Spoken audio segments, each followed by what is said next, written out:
Okay, welcome to episode 26 of the Sean McGuinness podcast. Today we're delighted to have on Danny Lennon. Now, interesting enough, Danny he has probably one of the biggest nutrition podcasts there is, which I've been listening to for many years.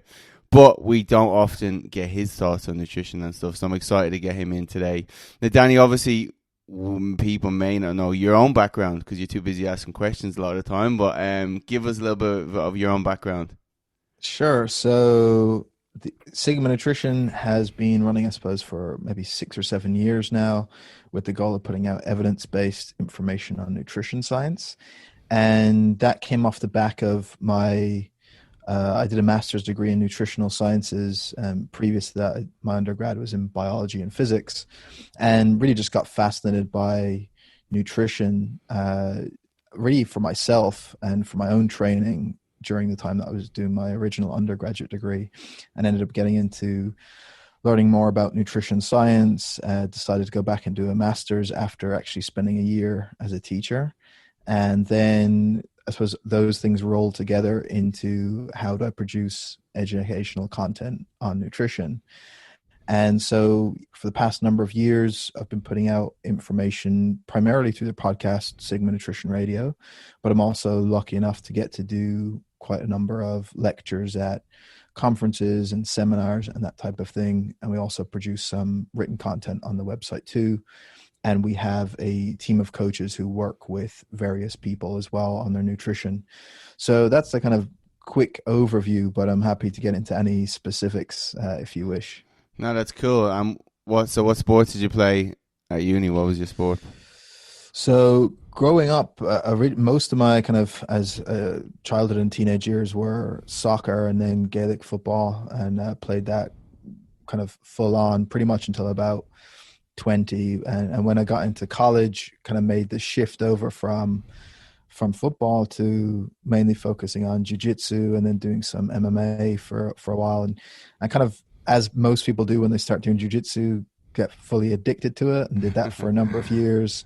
And then I suppose in more recent times, over the past 4 or 5 years, primarily powerlifting has been the sport that I've trained and competed in most, with now and again dabbling with some jiu-jitsu, but primarily that. But yeah, during that phase where I got really interested in learning how to improve my own performance, it was starting out with an emphasis on field sports, with Gaelic football at that time, and then getting into like I said, some jiu-jitsu type stuff afterwards. And then obviously the gym sessions that go along with trying to get better at any of those sports. And that's kind of what got me interested first. Yeah, I wish your podcast was around when I was back playing Gaelic football, because I think we had to go to fucking Men's Health for our nutrition information. And even looking, I'm like, oh, I wish I knew what I know now, while like I was in kind of quote unquote peak years of playing sports and Gaelic football. And Yeah, we, but it's funny. I'm not kind of similar that most of the stuff I learned came after I kind of stopped playing football. I think of the stuff I was doing at the time, it was, I could have saved myself a lot of hassle. Yeah, I know. We were chugging back chocolate milk after Men's Health, and then only years you find out we're like, these just the sponsors that just pay to get in the magazine are just everything they've published. I'm like, shit. Oh man, yeah, I did everything wrong. Yeah, I can remember like just my own way when we weren't doing team training sessions. Like, oh yeah, I'll just like hammer away on a treadmill and just run for as long as I can, and then afterwards I'll just like eat tins of tuna. It's like I could have been a lot more productive if I'd done some like proper S&C training and I know. some proper nutrition stuff. But look, Yeah, it's we all were the part. same when we were 16 up in Total Fitness, and we had the cans of tuna straight after the session. Poor, I think we were stinking the change rooms out. We got mercury poisoning at the same time, but you live and learn. You can pass the knowledge on. So that was actually one of my first questions. Is kind of obviously from dealing with the experts in the field and obviously doing your own master's degree. What are kind of the main nutrition aspects you may have looked back a few years ago? Oh shit, okay, I was probably wrong about that. And there's been so many. I think before I started looking at anything, would have been the same typical things most of us think of all the time, of maybe thinking of certain foods as good foods and bad foods. And then if it's a good food, I'll just eat loads of that and not eat any of this other stuff, and being afraid to consume certain foods. And then as I started to learn more, I think you also start to pick up things that are incorrect. And probably everyone goes through a phase of like trying different diets that seem interesting. And I think especially the same happens with supplementation. You start looking at it and then suddenly there's 10 different supplements that could be really interesting or cool. Probably most of them are doing like almost close to nothing. So I think the biggest shift over time from where I am now is that of a much more relaxed attitude to food. I think the biggest thing is that uh, seeing food in the full context for what it is, that it's not just about getting nutrients in. It's about where do you spend time socializing with friends? What foods do you enjoy? Because we do it so often, there has to be some enjoyment to it. The cultural aspects to what different foods mean to us. I think there's a much more appreciation of those things and how important those are, and the psychological health issues around those things as well, that go beyond thinking about, okay, what food has what specific vitamins and minerals and which ones are best for those reasons. So the biggest shift has probably been in that of realizing all the things that we should think about when we consider what our diets should look like, if that makes sense. Yeah, and that must obviously been hard coming from strictly background where you're studying nutrients, studying nutrition, you're studying what's most optimal. Then you may look at, okay, well, if I'm taking someone as a human and looking at their whole lifestyle, well, there's lots of trade-offs, that those few beers on Friday because that person gets to socialize and have a laugh. Well, maybe that is optimal for them, right? Right. And that's it. And when you think specifically just about nutrients as if it's putting them into some sort of machine, you don't take into account other things that influence our health. So like you say, sure, if you look at it solely on a nutrition basis, having a beer is like, well, there's not really much nutrition in it. It's just got some carbohydrates. It's got some ethanol, which our body doesn't tend to like, particularly at high doses. So why would we have that when you could have water? It's like, well, if we take a step back and think of all the things that can positively bring, it has a cultural thing, particularly in Ireland. It's a thing people do to relax. It relaxes you. It can put you in a good mood if you go in with a certain mindset. It's a thing that friends get together. You can have bonding moments of. Oftentimes when particularly people in team sports or other groups of people, they can think of some of those moments that kind of brought them closest together. Could have been times when they were out drinking. Consuming alcohol is kind of part of certain celebrations and times where people get to have fun and relax. And if done in an appropriate manner over the long terms, those things can benefit our health, either through impacting our psychological health or from just doing things like it just being a cue to put someone in a more relaxed position that decreases their stress at that moment, and they can enjoy being around their friends, as opposed to saying, oh, well, I'm not going to go and have that beer, but I'd really want to, so I'm just going to stay at home so I don't even have to look at it. Well, it might have just been better to enjoy one drink with your friends, right? So yeah, I think not looking at these binary terms, but instead looking at what is the wider context of the food choices that we tend to make. Yeah, brilliant. Yeah, I've actually heard you talk a lot about how important socialization is in terms of overall health as well. So how long did it take for you to kind of shift your mindset towards looking at a holistic view? And is this something now you've obviously shifted the way you coach clients over the years? Maybe not obviously specific professional sports where you might need to be more on point, but in regards, especially general pop people with their overall health. Yeah, I think so, and I don't know how it emerged. It probably, as most things, it emerges slowly over time. But for me, particularly, I like seeing evidence behind stuff, and then once you start to look at what are those big things that do influence long-term health, more broadly, like social connection is close to top, if not the top of the list when it comes to predictive impact on outcomes. And that you see one of the things that most likely predicts mortality is the degree of social isolation someone may have, for example. And so you start to see pretty quickly that social connection is an important part of our health condition. And it's also part of just from an evolutionary standpoint of how humans are supposed to be. So it's unsurprising that we need that. And there's a reason why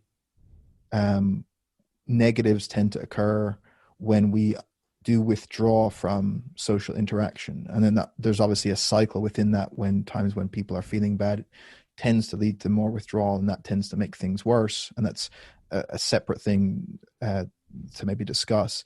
But knowing that there's that importance there, and we have clear research on it, you start to think, okay, it's just, if I was trying to be healthy, I should plan and program for this in the way I would do anything else. Like the way you would focus on your sleep or your nutrition or exercise, you can treat this in the same way. That if you're not getting out and doing those things, you can make that part of some of your priorities. You can schedule in, okay, on these specific times, I'm going to make sure I'm going up and meeting a friend, or I'm going to see this number of people every week, or I'm making sure I'm seeing someone or talking to someone every day. And I'm making sure to take time out to do things that are just centered around sharing experiences with people I like, and putting them into your calendar as opposed to letting them slip by the wayside and to be replaced by just being busy with other stuff. So just prioritizing it is something that, talking that through with clients becomes pretty important. Yeah, that's so cool. I love the way you talk about that, because funny enough, and obviously I'll count myself in this, we're always talking about ways to mitigate cortisol and what supplement can I take for this. But obviously, from a mechanistic point of view, isolating yourself is like one of the biggest blurs in cortisol in the brain in general, isn't it? Right. Yeah. So, I mean, most of the things we can do around like that stress mitigation is, even when times are stressful, one way to at least help with that is to share time with people you actually care about, whether that's talking about something, or even just taking your mind off that by just relaxing and have a laugh with friends. Social connection is nearly always going to have some sort of beneficial effect, and at the very least isn't going to make things worse. Whereas complete withdrawal and isolation tend to have that effect of making bad things a lot worse, or at least starting something to become problematic. And I think, given all that's gone on in 2020, a lot of people are probably seeing that in very stark terms now. That for a lot of people who maybe were very social, they've had that kind of exposure to just what happens when you don't have that opportunity, and just how problematic that can be. And then, unfortunately, for a lot of people who are already were in a tough spot, having to be isolated or on their own and not being able to have those social contacts can maybe exacerbate that as well. And so for a lot of people, it's put into stark view just how important these things are, and remind us of how much we should prioritize it. And so hopefully, coming out the back end of it, it's something that might not be taken for granted as much again, because people see how important it is. Yeah, and I think, well, the stuff I've read, like from an evolutionary point of view, it's like you've been exercised from the tribe, so it's kind of danger, because obviously we're tribal tribal creatures in general. So Right. that's our safety and survival relies on. Right. And obviously, I think people now try to use social media and stuff as a way, but I doubt it would have the same benefits as obviously being with people in person. Yeah, I don't think anything can give a proxy for being in person. I mean, Mm. even from just the body language that you're there with, the way you're going to be conversing with people is going to be different from what you can do with friends on a group Zoom call. Mm. It's just not the same interaction. We know quite profoundly that physical touch has a clear benefit, Mm. and that's been probably one of the most challenging things for people. Um, and some people are more of like a hugger than other people, but regardless, that human connection impacts everyone beneficially. And in fact, like as a side note, that's one of the things that often confounds some of the physiotherapy research or physical therapy work, that people get benefit from like going for a massage, Mm. and it's hard to tease apart how much of that was a specific treatment versus it was actually just physical touch that we know also has a benefit. So how much of it plays into the role there. So The same with I, jiu-jitsu. right, yeah. I mean, there is something to that, and I was talking to a friend the other day about that kind of same topic. There's something to that physical Yeah, interaction, even if it is trying to strangle someone yeah, else. That there's something about it. But yeah, I think being in person, you can do something to try and mitigate not being able to do that by using social media, and I think that's one of the benefits of people being able to do Zoom calls with friends and family and social media. It could be a lot worse if we didn't have those yeah, things yeah, yeah. and we got to see no one for sure. But I don't think anyone would claim it's some sort of substitute or in any way superior to being in person. And I think a focus on that is important to recognize. Yeah, like your little short-term dopamine hits you get from your notifications is not going to be the same as your serotonin and your oxytocin, like proper happiness chemicals, Right. plain and happiness, Yeah. pleasure and happiness. Right. And so that's brilliant to talk about. Obviously, the other holistic things that people don't talk about. Your so-called kind of big rocks that even when we look at weight loss and fat loss, people purely look at calories, which is obviously the driver. But like you said, there's lots of indirect things that will drive that need to put calories in there. Maybe when you're not feeling good. So obviously, socialization. What other kind of things are you looking to add into your clients to, as a secondary, mitigate that calorie deficit?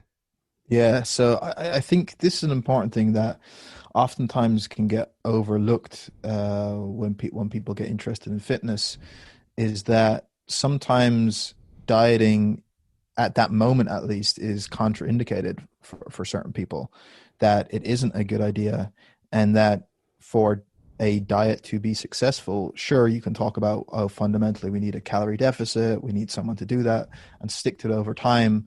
So not only do you need to have something that's going to allow someone to adhere to a specific diet, but there needs to be some environmental and behavioral things already in place, because if they're not there, it's going to make the diet virtually impossible to be able to stick to, and someone's not going to get results.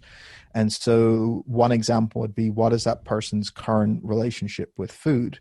If someone is currently coming in and has this fear of eating certain types of food, or who has major body image issues that drive a really poor relationship with food, then it probably wouldn't be a good idea to say, okay, you should start tracking your food intake and your body weight every day and just trying to diet.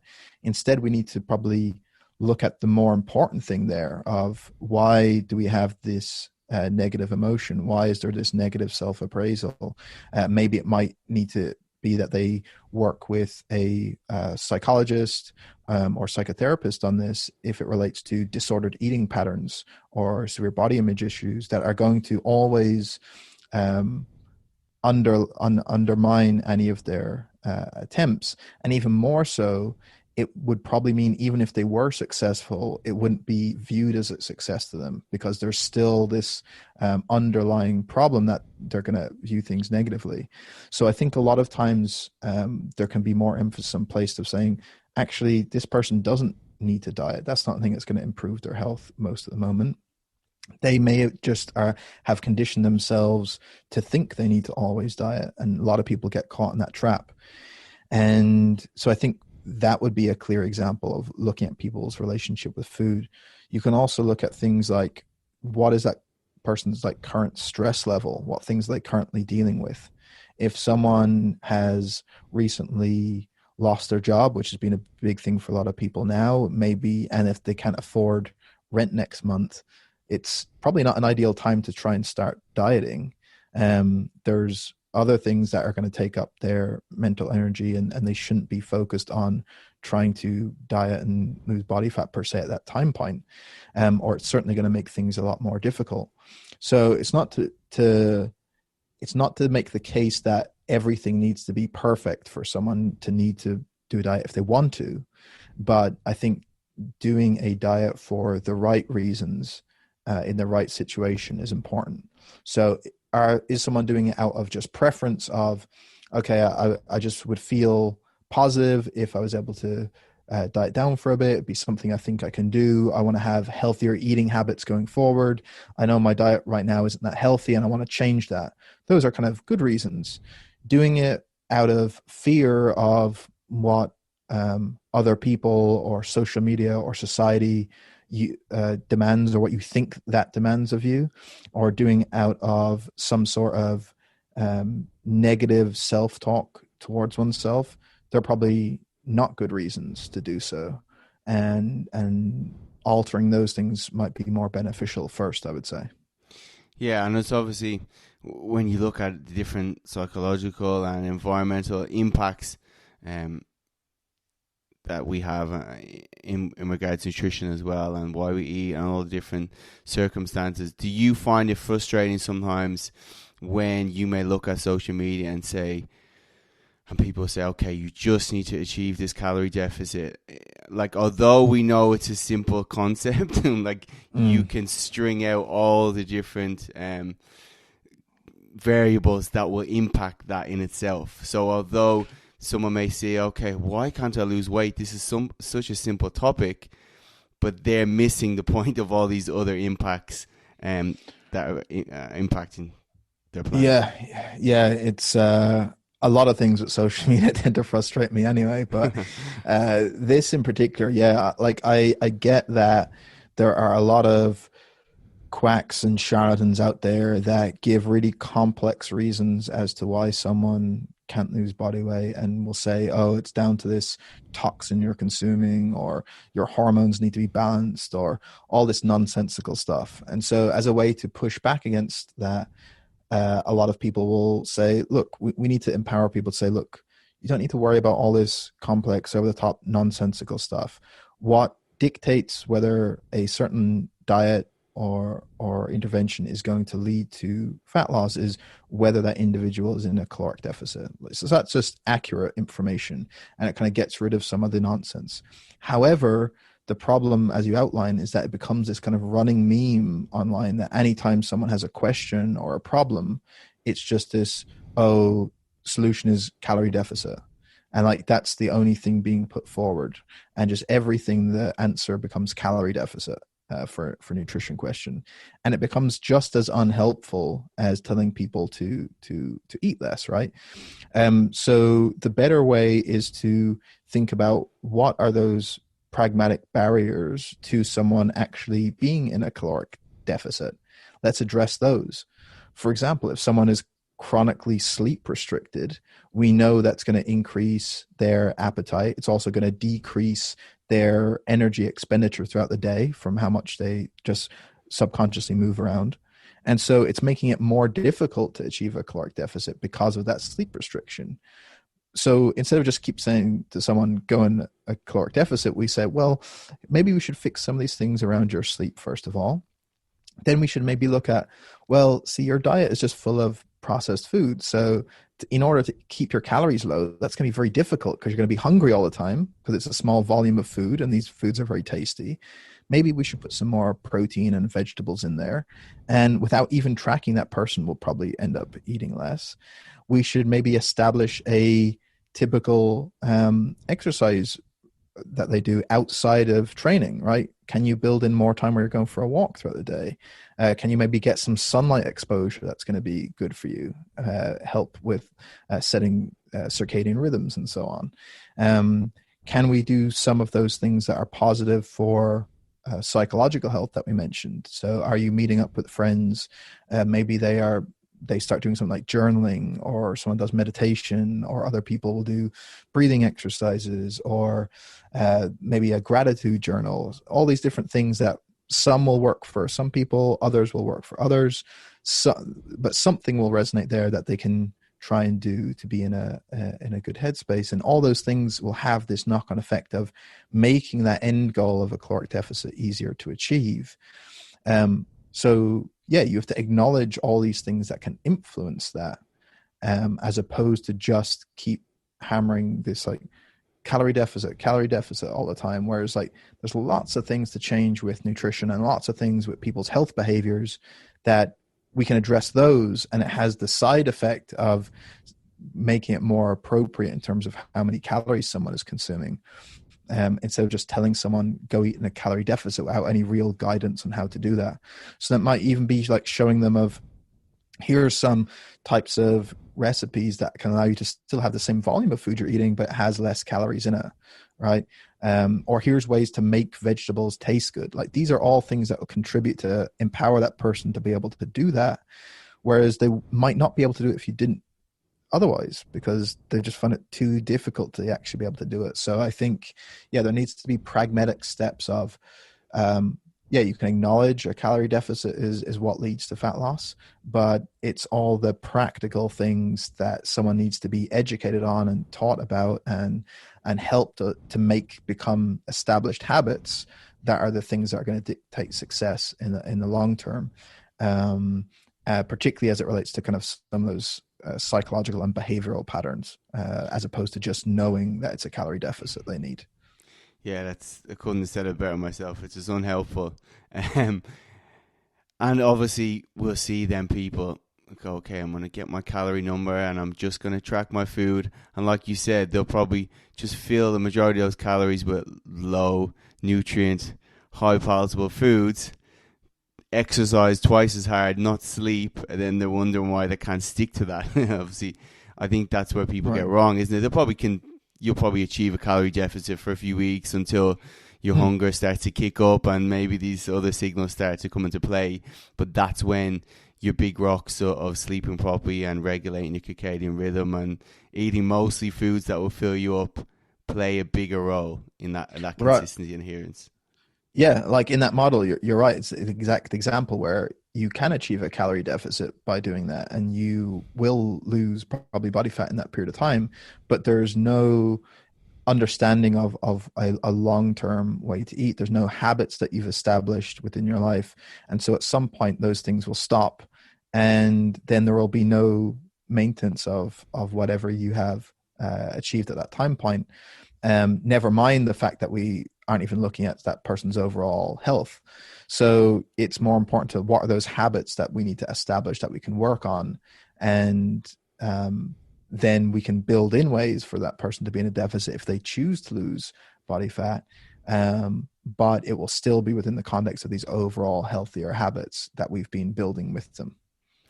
Yeah, and one thing, then obviously the second thing, which will be replayed a lot, is you need to get enough protein. And then what I'll see with clients that I've signed up online is they're just eating like the most processed protein bars and protein shakes all day.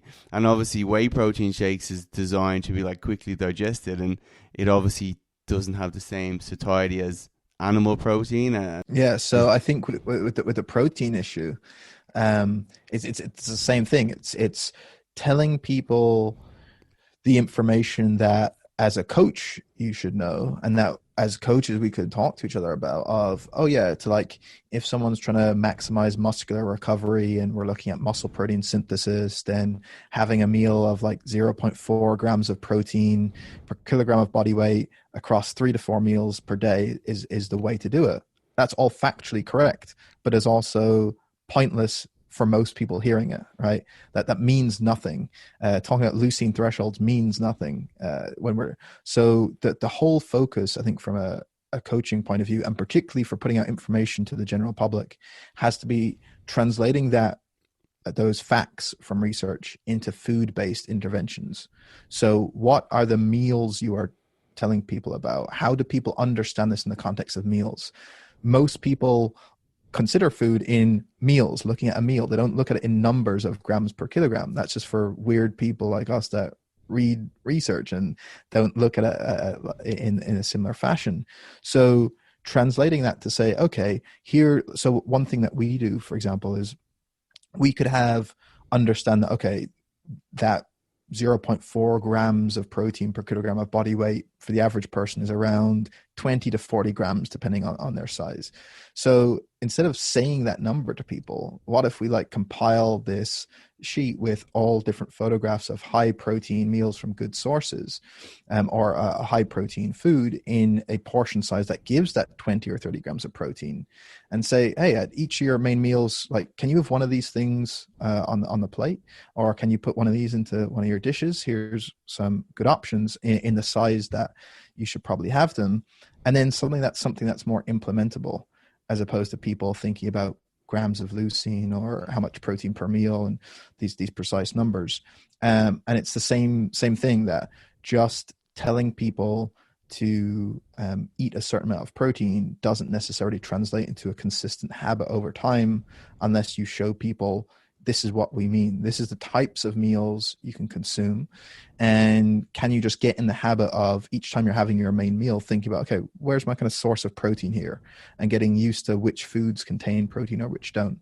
And again, yeah, with a bias towards whole foods in most of those cases, as opposed to saying, yeah, I'm going to eat 4 protein bars a day, is probably, number one, not a good idea for your gut. Maybe might be hard to tolerate, but yeah, just being able to bring it back to actually those healthy food-based habits again, as opposed to a very reductionist view of, oh, protein is good, this bar is a protein bar, so I'll just eat that all the time, instead of actually learning about, well, what are healthy dietary patterns and how we fit this all in together.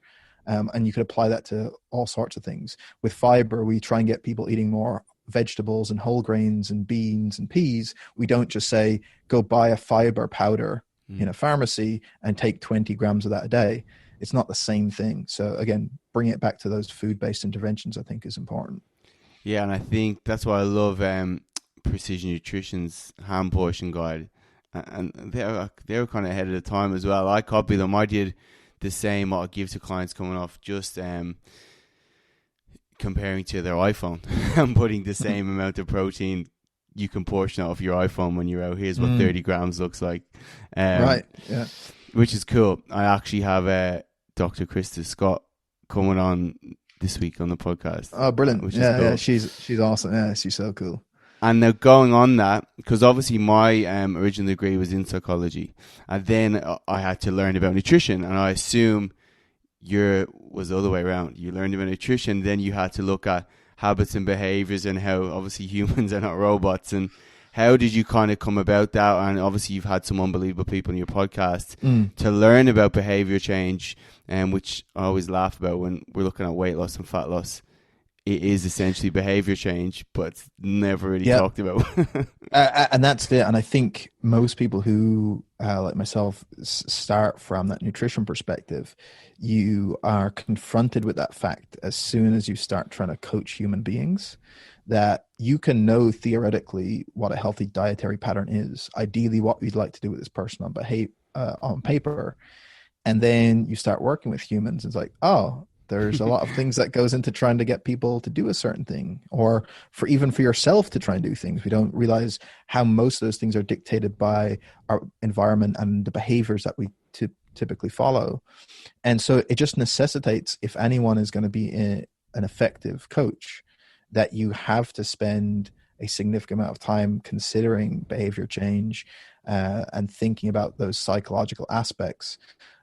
Considering how you communicate with human beings, the type of questions you answer, the way you interact with different types of people, the personality type of the person you're coaching, how they may respond to a certain recommendation, how some people might respond in a positive way to faster changes, some do it to slower changes.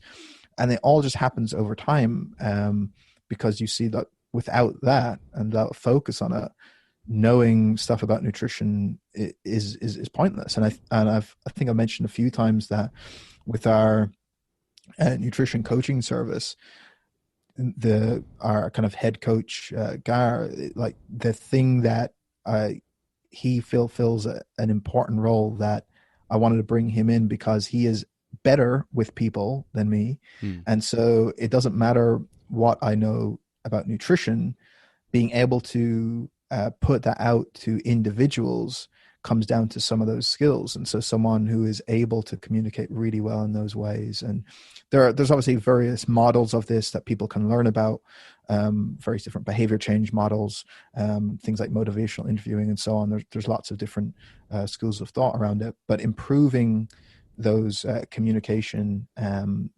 skills, and then also being able to make effective behavior change,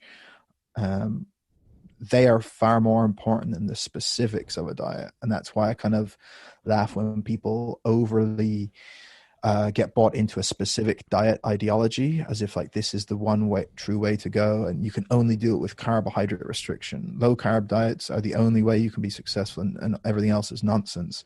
It's like, no, there's actually a ton of different dietary patterns that can still be healthy.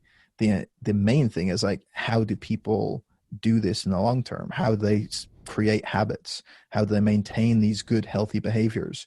How does their overall lifestyle become a set of healthy habits and behaviors?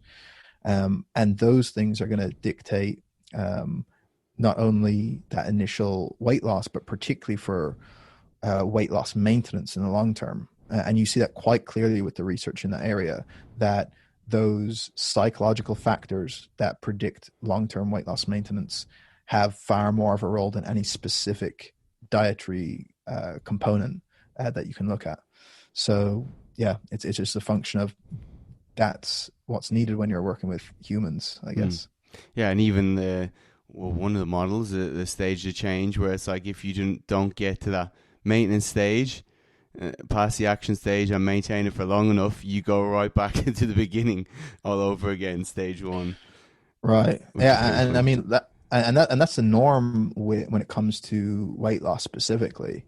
And I mean, it's one of the main reasons why you'll have people now that push for not looking at weight loss as a goal at all, out of the statistics that show how common weight regain is. Where that becomes the norm as opposed to the exception. And I think a lot of it is related to that failure for people to maintain the weight that they have lost. And it's related to a variety of those factors. There are physiological factors that make us these inbuilt drives to regain weight after losing it. But then a lot of it relates to some of those psychological and behavioral patterns. And those tend to be those biggest predictors. And that's the value of what we talked about earlier, to kind of bring it full circle, of establishing those healthy behaviors, going into a diet only when someone's in the right mindset, making sure someone has a healthy relationship with food. Those things all come in when someone's trying to maintain in the long term, because you see that, for example, flexible dietary restraint has a higher likelihood of long-term weight loss maintenance than rigid dietary restraint. So that rigid dietary restraint is like seeing food as good or bad, or in black or white terms, or I'm on or off a diet. You see that during that dieting phase, people who have lower internal disinhibition, which just means lower levels of eating in response to their emotions or feelings or thoughts, those people tend to have, again, a higher likelihood of maintaining that in the long term. So again, that ability to be able to properly regulate things from a psychological perspective are going to have knock-on effects of that weight loss maintenance, which emphasizes why healthy habits and behaviors have to be at the cornerstone, as opposed to just hammering, go in a calorie deficit until you reach your goal and then you're good. Like, that's just not going to be probably a good idea in the long term. Yeah, the especially the last one on emotional regulation, being sustaining that weight management is an unbelievable point. And obviously, like we talked about, a lot of stuff, socialization, even jiu-jitsu, getting hobbies, all these things that upregulate your brain chemicals naturally, stops you going and filling that void through food, which is a lot of the time what we see. And linking back to the first point is that, okay, someone may think, I'm trying to lose weight, I'm going to stay in on Friday night. Well, you've had a shit week, now you're not talking to anyone, you're now like depressed in the moment and if you keep doing that, that mental restriction is going to cause you to binge out in itself, because you're not doing anything to make yourself feel better. Yeah, and I suspect that probably most of the psychologists in this area who would be able to know far more than me would probably speak to that point, that often where there is an issue with food, it's not the actual food that is the primary issue. It's not like some sort of true food addiction that's causing it. It's something else is leading to a pattern of behaviors that drives those behaviors that just happen, like I said, to be either filled by food or some sort of binging behavior. And there are many different reasons, again, that a psychologist would be able to better be able to talk about. But as an example, it could be a feeling around control, oftentimes can lead to disordered eating patterns, that it's not specifically per se about trying to control food, but it's someone that wants to have or feels that they have a lack of control in certain areas, and they can hold on to control by measuring every single thing they eat, and eating in a very specific way, and making sure that they never overeat or eat in a certain type of food, are all these kind of feedbacks that relate to control in some way, that just food happens to be the way that they are filling that. And so an appropriate psychology professional would probably work on looking at that issue around control and some of the interventions that can be used there. And there are some good people putting out information in that area. But like you say, yeah, I think that's a clear example of why just this meme of, oh, if you want to lose weight, just go in a calorie deficit, isn't useful, because we have to consider all these other things that are going to be much more important.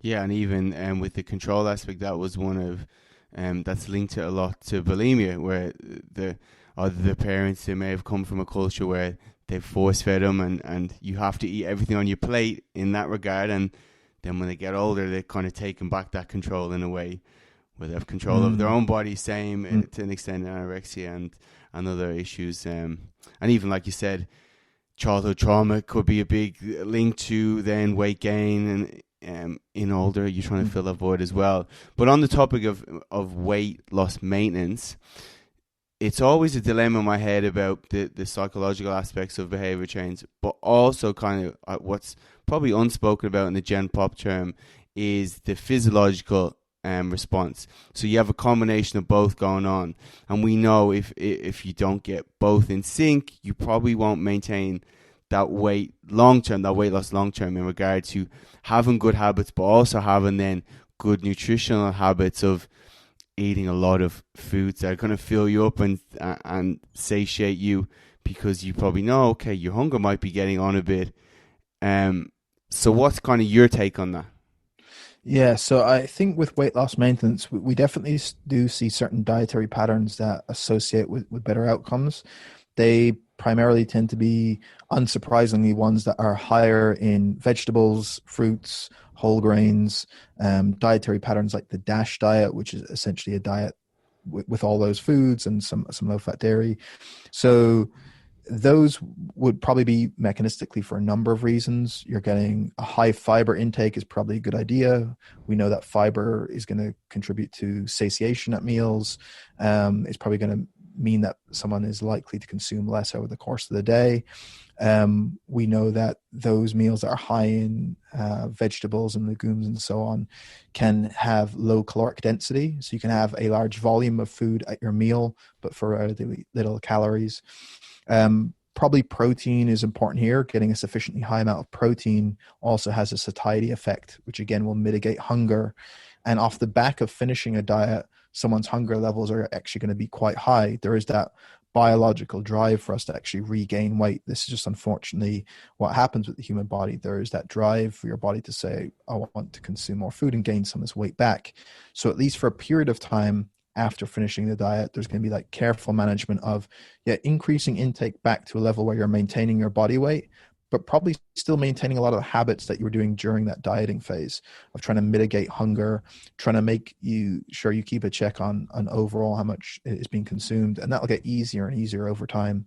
So probably, high fiber intake, high protein intake, keeping vegetable and other plant foods high in the diet, trying to look at low calorie density meals, which would be, again, ones with lots of fibrous vegetables, maybe foods that have a high water content like soups and stews, because they have the higher volume with less calorie contribution. Probably not having super restrictive rules around food. So at least some of the data suggest that rather going on a really low fat diet, going on a moderate fat diet is easier for people to adhere to and has better outcomes. So I think the same principles that we would try and establish during a dieting phase, and those healthy dietary behaviors, should be similar, at least in the early phase of weight loss maintenance, but just with more overall intake. And then over time, more and more we can get someone just to feed into thinking about their internal hunger cues, eating at times where they're hungry. Other things that I think tend to be useful would relate to someone's structure. A lot of time when someone doesn't have a good structure to what times a day they usually eat their meals, how many meals a day they eat, if that's dramatically changing from day to day, that can make it more likely that things will go off the rails. Whereas if people have a pretty typical time, okay, my breakfast is usually around this time, lunch is usually around this time, and keep relatively consistent, I think that can be quite useful. Maybe keeping an eye on snacking frequency. This is one of the ways I think a lot of people can maybe accumulate more calories than they realize. That they actually do a pretty good job, breakfast, lunch, and dinner, but they might think they have one or two snacks a day, and it could be four or five. So keeping an eye on things like that. I think those would be the primary ones. And then, of course, all of that is, again, couched in someone's environment. So looking at the food environment, we know it's much more likely you're going to overconsume calories if you have tasty, palatable foods that are within eyesight or close reach of someone. This goes for if people have foods left out on a countertop versus if it's away in a press or a cupboard somewhere, is going to be dictate how much of that they're likely to eat. Same if someone has certain food left on their work desk that they can snack away on, they're going to eat way more calories. And if that food is across the other side of the room or in the kitchen that they have to go and actively get when they want to consume it. So there's all these environmental things that are going to maybe influence how much we consume without really realizing it. So those in combination with some of those kind of overall dietary parameters around protein and fiber, I think are probably the main things to look at. Yeah, that's unbelievable answer. And I think it's when people talk about calorie deficit, it's kind of things that are left out when you talk about the environment and our brain's kind of evolutionary mechanisms to look for high calorie food, especially when it's near us. Again, we're trying to teach people that, look, there's no such thing as good and bad foods, but it's the case that still these foods you need to be aware of because you don't want to blow your calories out just by Right. eating them. Yeah, and there could be simple changes to that. I mean, if someone is finding that they report to you, look, I kind of keep find that every time I go to the kitchen to like get a coffee or something, like I'll see like the breakfast cereal on the counter and I'll like put my hand in, I'll take like a handful of them. So it's only a small handful, right? But if they're doing that a lot, that could add up over the course of the day. And it might not even be that they're hungry at that time. So we're saying we're not trying to deprive you at all. You shouldn't not eat when you're hungry. Go and make yourself a nice meal. But at times when you're not hungry, you're just snacking because we see the food there and we'd all do it. Or we see something, oh, I'll take a handful of that. So simply by having that out of sight would immediately remove that barrier. In the same vein, an example I often give is if people really enjoy ice cream, we're not going to say you can never eat ice cream or ice cream is a bad food. It's like, no, you can. But what we'll do is we'll make it an enjoyable thing that you and your friends or your boyfriend or girlfriend are going to say, okay, let's go down to the local ice cream or gelato shop and we're going to get something nice now to eat. And you can do that when you want, but you may be better off doing that than buying large tubs of ice cream that are always on hand in the freezer that you find that you're just dipping into all the time. Again, taking like a spoonful at a time. This kind of like, I'm only having a small amount, but adding up, as opposed to sitting down with an actual proper portion that you're happy with, but less frequently. So there's things like that you can, again, modify in the environment where you come into contact with food that makes some of those changes. It could be the same for people that are, let's say, working where they get access to their food. If they're relying on not leaving the office because they're busy and they're stuck and there's only a vending machine there, that's going to be more problematic than if they were able to get out somewhere for lunch or if they were able to bring something in. It may be the typical types of cafes that they're going to and how often they're doing that, and maybe some small changes there could make it easier.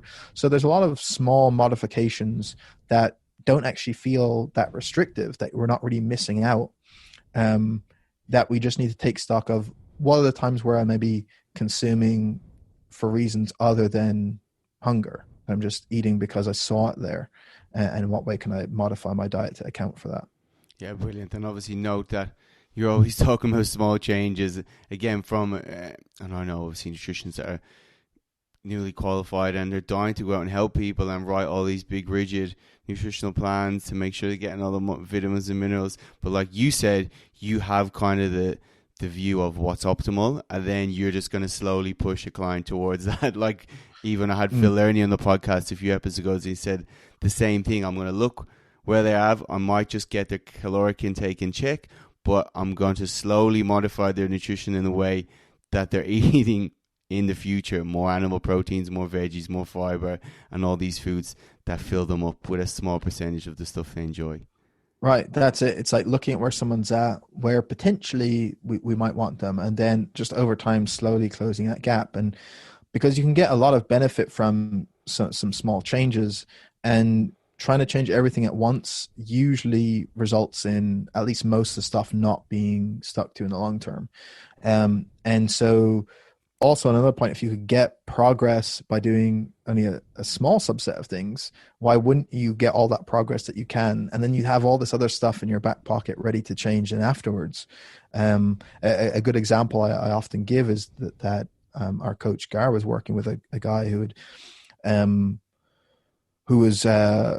was working in a busy business that he owned. It was actually a tattoo place, and they took stock of like what he was currently consuming, and he would have between 5 to 6 coffees per day, where one of his workers would go down to the local Starbucks. But it turned out it was one of these coffees that has all sorts thrown into it, syrup and cream and so on. And it was like maybe 400 or 500 calories for one of these things. So he was consuming more than 2,000 calories per day just from these coffees that he was consuming. So without making any other change, swapping that for an Americano, which he didn't find any problem with, that change alone led to him like dropping dramatic weight for weeks and weeks before anything else had to be changed. And so now that's a new habit that's established. There's lots of progress being made. That person's bought into the process. Now we can make the next change. And then over time, progress just keeps happening as opposed to trying to do everything at once. And so I think in the majority of cases, that's probably the best way to go. Maybe some people might respond to a complete overhaul. That's fine. But I think in a lot of cases, you don't need to. You need to identify what are some of those big things that will have the biggest impact. First of all, let's make sure someone's doing them consistently. And then once that's the case, then we can make some of these smaller refinements over time. Yeah, it's funny. And it's always when you talk to the authorities and the smartest people, they always put it in the same simplistic view of that you're trying to modify slowly towards what's optimal, maybe. Oh, Danny, that was unbelievable. What are you kind of currently working on lately? So a few things are always kind of running in the background, although it never feels like they'll ever be finished. So the podcast is, of course, continuing on. We're doing our written Sigma statements, which are written position stand papers, essentially, that are up on the website on certain topics that people often find confusing or conflicting. And then in terms of the rest of the year and maybe into next year, we hope to have out something that relates to how to read nutrition science research more effectively. That might be useful to practitioners and coaches. There will also be an update to some of the stuff I've put out for people doing MMA, boxing, and other combat sports around nutrition and making weight. That will take some of that and probably put it into some sort of like online learning format. So hopefully that will be out before the end of the year, although I can't promise that. And then apart from that, just continuing to try and keep things going with the podcast and put out information there. That podcast has got me through many a boring bus ride, and obviously just exposed a lot of people that you probably don't get, that I don't see on social media and in your Sonic fitness social circles, that you're like, oh wow, okay, now I need to go study this person and this person. So it opens up a lot of doors. So thank you from all us fitness professionals. That's great to hear, man. I appreciate that. Danny, thank you so much. It's been an absolute pleasure. Unbelievable to get in the podcast. Thank you so much, man. Yeah, I really enjoyed this. Thanks for having me.